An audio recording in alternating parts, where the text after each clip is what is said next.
نحمده ونصلي على رسوله الكريم أما بعد قال الله تعالى في القرآن المجيد والفرقان الحميد ختم الله على قلوبهم وعلى سمعهم وعلى أبصارهم غشاوة ولهم عذاب عظيم. محترم سامعین و سامعات، ہم بحمداللہ تعالی سورۃ البقرہ ورس نمبر 7 کا مطالعہ کرنے کے لیے جا رہے ہیں. ہم اپنے اس لیکچر میں 4 چیزوں کو دیکھیں گے. نمبر 1، ہم اس آیت کا مطالعہ اس کا ترجمے کے طور پہ کریں گے. نمبر 2، ہم اس آیت کا مطالعہ گرامیٹیکلی تھوڑا سا دیکھیں گے. اور نمبر 3 کے طور پر ہم اردو یوزز جو ہے وہ تھوڑا سا دیکھیں گے کہ اگر کوئی ورڈ اس میں سے ایسا ہے جو اردو میں استعمال ہونے والا ہے اس کو بھی ذرا دیکھیں گے. 4 نمبر پہ ہماری ہے کریکٹیو ایکسپلینیشن ہے کہ تھوڑی بہت ایسی ایکسپلینیشن جو ہماری نصیحت کے لیے، واعظ کے لیے، ہماری زندگیوں کو چینج کرنے کے لیے بہتر ہو، تو ہم انشاءاللہ اس کو بھی دیکھیں گے. تو آئیے سب سے پہلے اس کے ترجمے کی طرف چلتے ہیں. اللہ تعالیٰ فرماتے ہیں کہ ختم اللہ علی قلوبہم وعلی سمعہم وعلی ابصارہم غشاوہ ولہم عذاب عظیم. پہلے اس کا کانٹیکسٹ سمجھ لیجئے کہ ورس نمبر 1 سے لے کر ورس نمبر 5 تک سورہ بقرہ میں اللہ تعالیٰ نے مومنین کا تذکرہ کیا، ایمان والوں کی خوبیاں بتائی ہیں. اور آیت نمبر اللہ تعالیٰ نے 6 اور 7 میں آیت نمبر 6 اور 7 میں کافروں کا تذکرہ کیا ہے. اور اس کے بعد آگے تقریباً 13 آیات میں اللہ تعالیٰ نے منافقین کا تذکرہ کیا. تو یہ سمجھیے گا کہ یہ تذکرہ کن لوگوں کا چل رہا ہے. یہاں پہ کافروں کا تذکرہ چل رہا ہے جن کے بارے میں اللہ تعالیٰ نے کہا تھا کہ ان الذین کفروا سواء علیہم اانذرتہم، اے اللہ کے نبی خواہ آپ انہیں ڈرائیں یا نہ ڈرائیں، لا یؤمنون، وہ ایمان نہیں لے کے آئیں گے. کیوں؟ وجہ کیا ہے؟ اب اس آیت میں بیان ہو رہی ہے. اب سنیں گے اس کو تو انشاءاللہ کافی حد تک سمجھ پائیں گے. تو لفظ ہے ختم. اللہ فرماتے ہیں مہر لگا دی اللہ تعالیٰ نے علی قلوبہم، ان کے دلوں پر، وعلی سمعہم، اور ان کی سماعت پر، وعلی ابصارہم، اور ان کی بصارت پر، غشاوہ، پردہ ہے، ولہم، اور ان کے لیے عذاب، عذاب ہے، عظیم، بہت بڑا. تو ناظرین دیکھیے گا کہ یہاں پہ اللہ تعالیٰ ان لوگوں کے بارے میں یہ کہہ رہے ہیں کہ اللہ تعالیٰ نے ان کے مہر لگا دی، ان کے دلوں پر، ان کی سماعت پر، ان کی بصارت پر پردہ ہے، اور ان کے لیے عذاب عظیم، بہت بڑا عذاب ہے. تو یہاں پہ نمبر 2 چیز ترجمہ ہم پڑھ چکے. 2 چیز ہم گرامیٹیکلی تھوڑا دیکھیں گے. وہ یہ دیکھیں کہ خاتمہ یہاں پہ فعل ماضی ہے، ورب ہے، فعل ہے. یہاں پہ لفظ اللہ اسم ہے، ناؤن ہے جس کو ہم کہتے ہیں الا، حرف جارہ جس کو ہم انگلش میں پریپوزیشن کہتے ہیں. قلوبہم، لفظ قلب، یہاں پہ 2 لفظ ہیں، ایک قلوب ہے، ایک لفظ ہم ہے. قلوب جو ہے وہ قلب کی جمع ہے جس کا معنی دل ہوتا ہے. ہم جو ہے یہ پروناؤن ہے، ضمیر ہے، اس کو جو ہم یوز کرتے ہیں ان انگلش میں اور اردو میں. اور اس کے بعد عربک میں بھی وعلا، اور واو یہاں پہ جو ہے اور کا معنی دے رہے ہیں، عاطفہ ہے. الا جو ہے یہاں پہ پھر پریپوزیشن ہے. اس کے بعد سمعہم، یہاں پہ سمعہم 2 لفظ ہیں، 2 ورڈ ہیں، ایک سمع ہے، ایک ہم ہے. تو سمعہم، تو سمع جو ہے وہ فعل ماضی ہے، اور ہم جو ہے وہ ضمیر ہے، پروناؤن ہے. اسی طرح واو پھر عاطفہ ہے، الا پھر جو ہے پریپوزیشن کے طور پہ یوز ہوا ہے. ابصارہم، یہ 2 لفظ ہیں، بصر کی جمع ابصار ہے، یہ یہاں پہ اسم ہے، ناؤن ہے. ہم جو ہے یہاں پہ پروناؤن ہے. اسی طرح غشاوتن جس کا معنی ہوتا ہے پردہ ہے، بہت بڑا پردہ ہے. ٹھیک ہے، یہاں پہ ضمیر یہاں پہ پیش ہے. ولہم، اور ان کے لیے عذاب، عذاب ہے. یہاں پہ واو جو ہے یہ حرف استئناف ہے، لام حرف جر ہے، ہم جو ہے یہاں پہ پھر ضمیر ہے. اور اس کے بعد لفظ عذاب ہے جو کہ اسم ہے، ناؤن ہے، اور عظیم اس کی صفت ہے عذاب کی. تو یہ دوسری چیز ہے جو ہم نے ہلکا سا اور بڑی ہی جلدی سے ہم نے اس کو پڑھ لیا، گرامیٹیکل تھوڑا سا ایکسپلینیشن، تاکہ جو اس لحاظ سے اس آیت سے تھوڑا سا فائدہ دیکھنا چاہتے ہیں وہ اس لحاظ سے اس کو فائدہ حاصل کر سکیں. اور نمبر 3 چیز ہے اس کا اردو میں یوز، کہ ایسے کون سے ورڈ ہیں ان میں سے کہ جو ہم اردو میں عام استعمال کرتے ہیں، تاکہ جب ہم ترجمہ کریں تو ہمیں پہلے سے پتہ ہو کہ بھائی یہ تو بھائی ہم ورڈ اردو میں استعمال کرتے ہیں، سو اس کا تو ترجمہ ہمیں آتا ہے.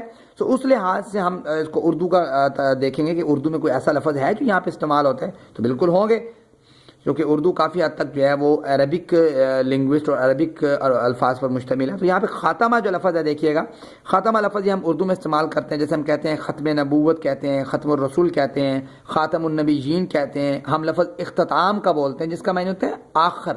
اب ہوتا پتہ کیا ہے کہ جب لیٹرز یا کوئی اپلیکیشنز یا کوئی درخواست وغیرہ لکھی جاتی ہے تو اس کے اینڈ میں ایک مہر ثبت کی جاتی ہے.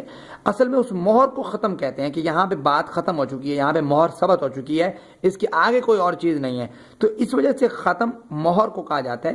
آگے لفظ اللہ جو اس میں علم ہے وہ ویسے ہم اردو میں یوز کرتے ہیں. لفظ الا ہے یہ بھی ہم اردو میں یوز کرتے ہیں. یہاں پہ دیکھیے گا کہ علی الاعلان ہے، علیحدہ ہے، علی العموم ہے، علی ھذا القیاس ہے، یہ ہم اردو میں یوز کر رہے ہوتے ہیں. قلوبہم میں قلوب جو ہے یہ دل جس کا معنی ہوتا ہے دلوں، قلوب جمع ہے قلب کی، سو اس لحاظ سے یہ بھی ہم یوز کر رہے ہوتے ہیں۔ وہ کیسے دیکھیں، ہم کہتے ہیں کہ امراض قلب حکما کے جو ہے نا چارٹر پہ لکھا ہوتا ہے، اور ادروائز دوسری لٹریچر وغیرہ میں بھی یہ آپ نے کسی بک میں بھی پڑھا ہوگا لفظ امراض قلب، یعنی دل کی بیماریاں یا قلبی تعلق، دلی تعلق کو کہا جاتا ہے۔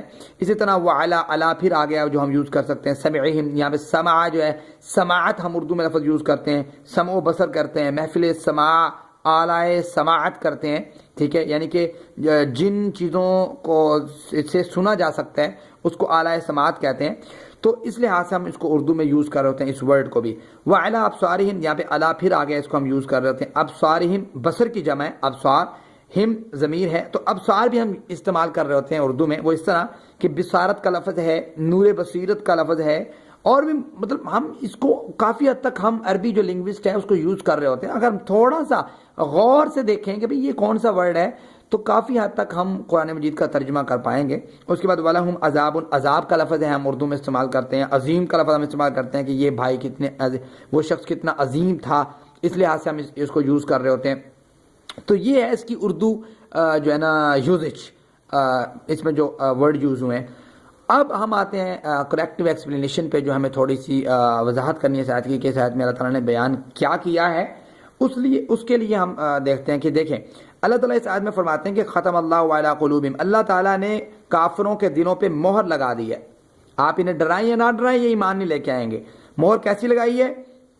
میں پچھلے لیکچر میں بتا چکا ہوں اس بات کے بارے میں کہ یہ کون لوگ تھے جن کو ڈرائیں یا نہ ڈرائیں یہ برابر ہے۔ یہ جیسے ابو جہل کہا کرتا تھا کہ حق بات کو مان لینا، حق بات کو جاننے کے باوجود اس کو تسلیم نہ کرنا، اور اس کے بارے میں جیسے ابو جہل کہتا تھا کہ اللہ اگر یہ حق ہے تو مجھ پہ آسمان سے بارش برسا، یہاں تک اتنے مطلب خوفناک الفاظ کہ اتنی جو ہے نا وہ آگے نکلے ہوئے تھے، حد سے زیادہ بڑے ہوئے تھے۔ تو اللہ تعالیٰ نے پھر کہا کہ بھئی اصل مسئلہ اور پرابلم یہ ہے کہ ختم اللہ علی قلوبہم، اللہ نے ان کے دلوں پہ مہر لگا دی ہے، وعلی سمعہم، اور ان کی سماعت پر بھی لگا دی ہے، وعلی ابصارہم، ان کے آنکھوں پہ بھی لگا دی ہے، ولہم، اور ان کے لیے غشاوۃ، پردہ ہے، ان کی آنکھوں پہ پردہ ہے، ولہم، اور ان کے لیے عذاب، عذاب ہے عظیم، بہت بڑا۔ اور یہاں پہ غشاوہ کا معنی اگر ہم بڑا پردہ کریں تو زیادہ بہتر ہوگا۔ اس کی وجہ یہ ہے کہ یہ لفظ جو ہے، یہ تنوین جو ہے تنوین تعظیم ہے، بڑا پن کے لیے آتی ہے، سو اس لحاظ سے۔ تو بات اس طرح ہے کہ کفر و معصیت کے مسلسل ارتکاب کی وجہ سے یہ کفار کے دل جو ہیں وہ قبول حق کی استعداد ان کے دلوں سے ختم ہو چکی ہے، ان کے کان حق بات سننے کے لیے آمادہ ہی نہیں ہے، ان کی نگاہیں کائنات میں پھیلی ہوئی رب کی نشانیاں دیکھنے سے محروم ہو چکی ہیں۔ تو اب وہ کس طرح ایمان لا سکتے ہیں؟ یہ مہر اگرچہ اللہ تعالیٰ نے لگائی ہے، جس مہر کے بارے میں اللہ کہتا ہے کہ میں نے ان کے دلوں پہ مہر لگا دی ہے، لیکن لگائی ان کے جو اعمال ہیں اور ان کی ہٹ دھرمیاں ہیں، اس وجہ سے اللہ نے لگائی ہے۔ آپ قرآن مجید کا دوسرا مقام پڑھیں، سورۃ جاثیہ ورس نمبر 23 ہے۔ مالک ارشاد فرماتے ہیں افرأیت من اتخذ الہہ ہوا، پھر کیا تو نے ان لوگوں کو نہیں دیکھا کہ اتخذ الہہ ہوا، انہوں نے اپنی خواہشات کو اپنا الہ مان لیا ہے، جو ان کے دل میں آتا ہے لوگوں کے وہ بات کہتے ہیں یہ ٹھیک ہے، جو اصل بات ہے اس کو چھوڑ دیتے ہیں۔ فرمایا وَأَضَلَّهُ اللَّهُ عَلَىٰ علم، علم ہونے کے باوجود جو ہے وہ گمراہ کے راستے کو اختیار کیے ہوئے ہیں۔ اور اللہ تعالیٰ نے وختم علی سمعہ، اللہ تعالیٰ نے ان کے سماعت پر، ان کے قلوب پر، ان کی بصارت پر اللہ تعالیٰ نے پردہ ڈال دیا۔ پردہ کس طریقے سے، مہر کس طرح ثابت ہوتی ہے؟ اگر ہم اس کو سمجھنا چاہیں تو حدیث مبارکہ ہمارے سامنے آتی ہے، حضرت ابو ہریرہ رضی اللہ تعالیٰ عنہ کی روایت سے جو موجود ہے۔ فرماتے ہیں کہ رسول اللہ صلی اللہ علیہ وسلم نے فرمایا کہ بے شک بندہ جب کوئی گناہ کرتا ہے تو اس کے دل پر ایک سیاہ نقطہ لگا دیا جاتا ہے، پھر جب وہ اس گناہ سے دور ہو جاتا ہے، معافی مانگ لیتا ہے اور توبہ کر لیتا ہے تو اس کا دل صاف کر دیا جاتا ہے۔ اگر وہ اس گناہ کا دوبارہ ارتکاب کرتا ہے تو اس نقطے کو بڑھا دیا جاتا ہے، یہاں تک کہ بڑھتے بڑھتے وہ سیاہی پورے دل پر چھا جاتی ہے۔ اور یہی وہ زنگ ہے جس کا ذکر اللہ تعالیٰ نے قرآن مجید میں کہا ہے کہ کلا بل ران علی قلوبہم ما کانوا یکسبون، کہ ہرگز نہیں بلکہ زنگ بن کر چھا گیا ان کے دلوں پر جو وہ کماتے ہیں، جو انہوں نے کیا، اس وجہ سے ان کے دل جو ہے وہ بالکل ختم ہو چکے ہیں کہ وہ حق بات کو سننے کے لیے تیار ہی نہیں ہے۔ تو ہمارے لیے اس میں یہ سبق ہے کہ جب حق بات آ جائے، جو بات ٹھیک ہو، جو بات قرآن اور حدیث کے مطابق ہو، جو بات مذہب کی بات ہو، جیسے علامہ اقبال نے کہا تھا کہ قوم مذہب سے ہے، مذہب جو نہیں تم بھی نہیں، جذب باہن جو نہیں محفل انجم بھی نہیں۔ اس بات کو یاد رکھو کہ اگر مذہب کو تم پروٹیکٹ کرتے ہو، مذہب کی حفاظت کرتے ہو، تب تم ایک قوم بن سکتے ہو، ادروائز ایک قوم بننا ممکن نہیں ہے۔ سو اس لحاظ سے مذہب کی جو باتیں ہیں اور اللہ تعالیٰ نے جو بات کی ہے اور اللہ کے رسول نے جو بات کی ہے اس بات کو ماننا، اور جو آپ کو کوئی بات وہ بتا رہا ہے اس کو دل سے تسلیم کرنا، یہ ہمارا بڑا اہم فریضہ ہے۔ اس کو ہم نے چھوڑ دیا ہے، ہم تانا زنی کرنے لگ جاتے ہیں کہ بھئی یہ کیریئر اس طرح اور اس طریقے کا۔ سو اس لحاظ سے دعا ہے کہ اللہ تعالیٰ ہمیں بچنے کی توفیق عطا فرمائے، اور اللہ تعالیٰ ہمیں صحیح جو راستے ہے اس کو اپنانے کی، اور کفار کی جو سازشیں ہیں ان سے بچنے کی، اور ان کے جو راستے ہیں ان سے بچنے کی توفیق عطا فرمائے۔ وآخر دعوانا الحمد للہ رب العالمین۔